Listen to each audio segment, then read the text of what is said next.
What's going on? You're in the Beat Sessions. I'm your host, Mitchell Weary. Let's talk about Lights and her new album, PEP. She released that on April 1st. It's the Canadian singer's fifth studio album and her follow-up to 2017's Skin and Earth.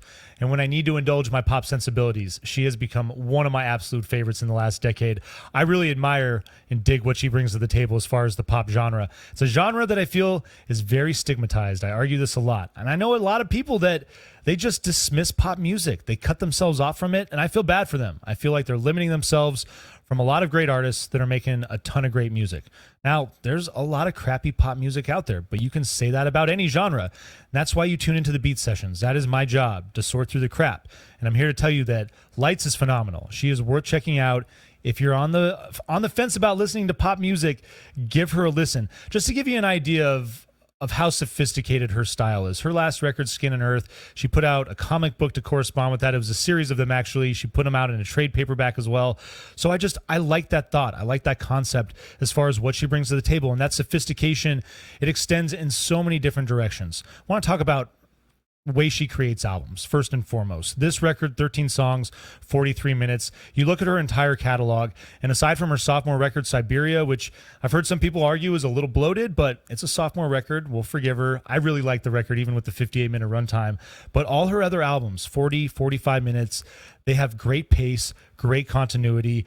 These 13 songs, I love the exploration of genres within this framework. These tracks are concise, they're tight, and her ability to maneuver in and out of those genres within a 3-minute composition is really remarkable to listen to. It's very impressive.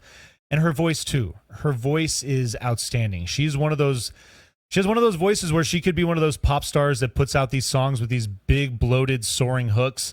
And, to a certain degree, she'll stretch that if she thinks that a song needs it, if it's necessary. But I like the awareness that she has with her voice, using it as an instrument. And she reminds me of a really good guitar player that, you don't need to play 1,000 notes in 3 seconds to create a badass solo.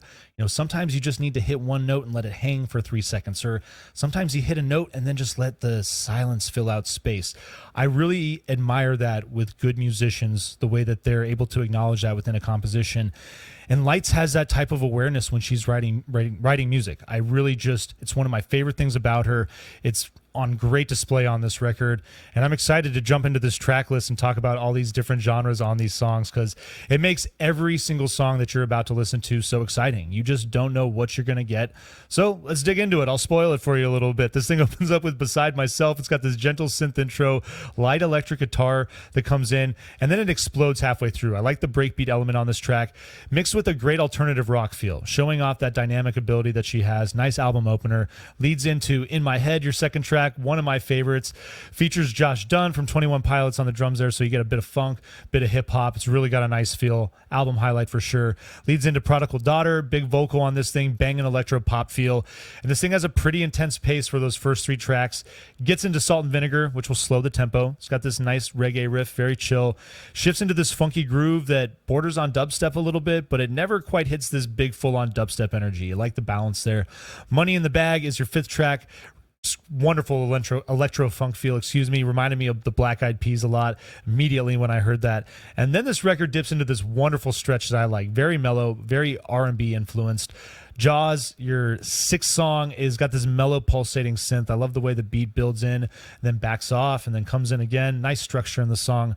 Rent, your 7th track, continues that mellow feel. It's got this great alternative electro pop feel. It reminded me of a band, Stateless, if you're familiar with them. Really like the music that they make. And I like lyrically what she's doing here. There's just some fun analogies and exploration with the stuff. Sparky, your 8th song, it's got this mellow verse, but chorus opens up a bit, gets the tempo of this thing moving back up. It's kind of funky. I like again, the movement is just really nicely done as far as the continuity of this record. Real Thing is going to cap off this stretch of mellow R&B feeling music. It's got this ambient echo synth.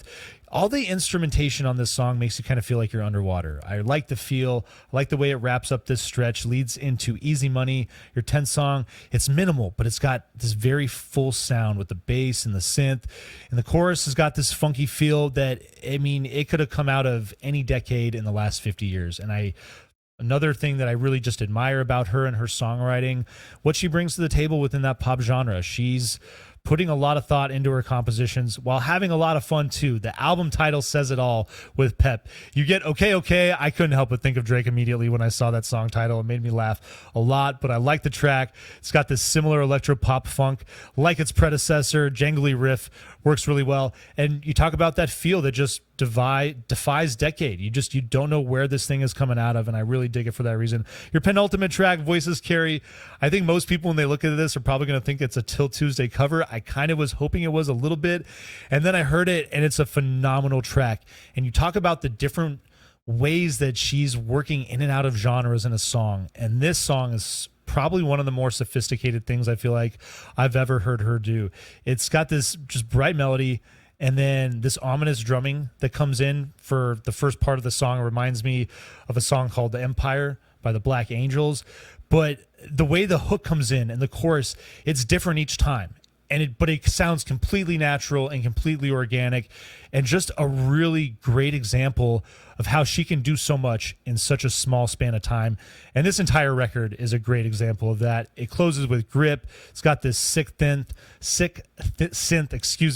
synth, mellow at first, but then it just builds and explodes, and it's a great album closer, and just a great record from someone that it's been 5 years since we've heard from her. I know COVID, and I'm pretty sure she had a baby, all these different things factoring into life, and sometimes life preoccupies us, and we can't always make a record as fast as we want, but she can take all the time that she needs anytime she wants to make a record if they're always going to be as good as this album. We're going to vinyl please this thing, and I hope you find this review helpful, and I hope you enjoy this album. Please like this video, share it, subscribe to the channel, do all the things to help me blow this project up in 2022, and stay tuned throughout the week for more album reviews.